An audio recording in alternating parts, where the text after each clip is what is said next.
In today's session, we're going to continue on the series on leadership and workforce alignment and engagement. I can't stress enough the importance of having leadership and workforce aligned and engaged in the process of ongoing improvement, and it's a necessary condition to be a high-performing organization. Again, a necessary condition is something that needs to be in place to achieve an objective. So if you want to be a high-performing organization, this is a necessary condition. We're working through the layers of resistance and how to overcome the layers of resistance and techniques to do that.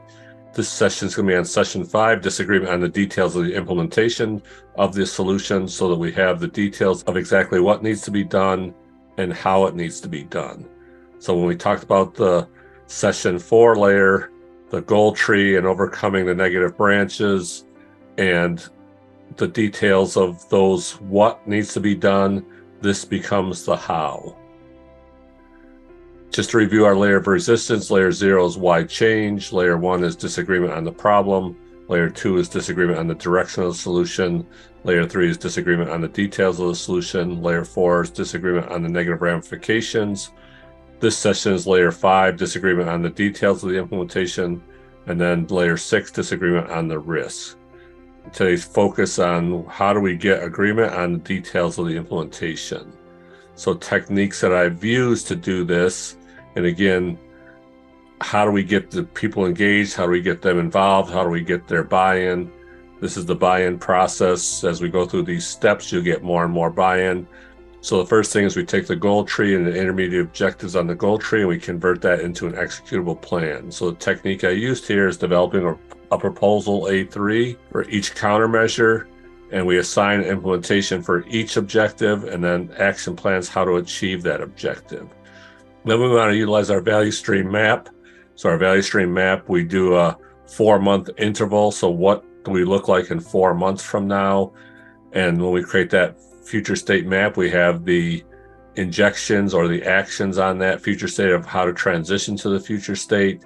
We use this as a working document to map future flows and use it as a communication mechanism. Then the third thing we do is we create a steering committee to oversee the implementation. This ensures that the implementation is achieving the desired effects and redirects resources if it's needed to create a successful implementation. Now, if we talk about the proposal A3, so the proposal A3, if you're not familiar with it, it's a future state oriented, articulating where and how you want to improve the situation by the suggestion from an idea, which is coming from the goal tree. So this type of improvement normally is focused on an area department and targets the specific key performance indicators that are associated with that area. So what we want to do is tie the initiative to a KPI. If it doesn't move the needle on a KPI, you got to question yourself, why are we doing it? The elements of the proposal A3 include, first, an explanation of the background and current state of why it needs to be improved. Second, the proposal of what we're trying to accomplish and what does good look like if we implement this proposal. Then we have data analysis that quantifies and supports the current state and the proposed future state. Then we have the detailed plans of how the future state will be achieved, and then any negative implications that arise from the implementation are identified, and again, those need to be trimmed. And then 6, definition of the implementation team and their roles. When we use this proposal A3, this is our guiding tool, and it's a live document that works us through the implementation. It looks like this, so A3 is just the size of the paper that it fits on, so we want to have all the details of the implementation on one page. And again, we have our objective here at the top, our background, our current condition, our proposal, what we're trying to achieve, any analysis that needs to be done, our plan details, negative implications, and then our implementation team. It's a very effective tool I found to keep the team focused on track of what we're trying to accomplish, and we don't get sidetracked or get scope creep.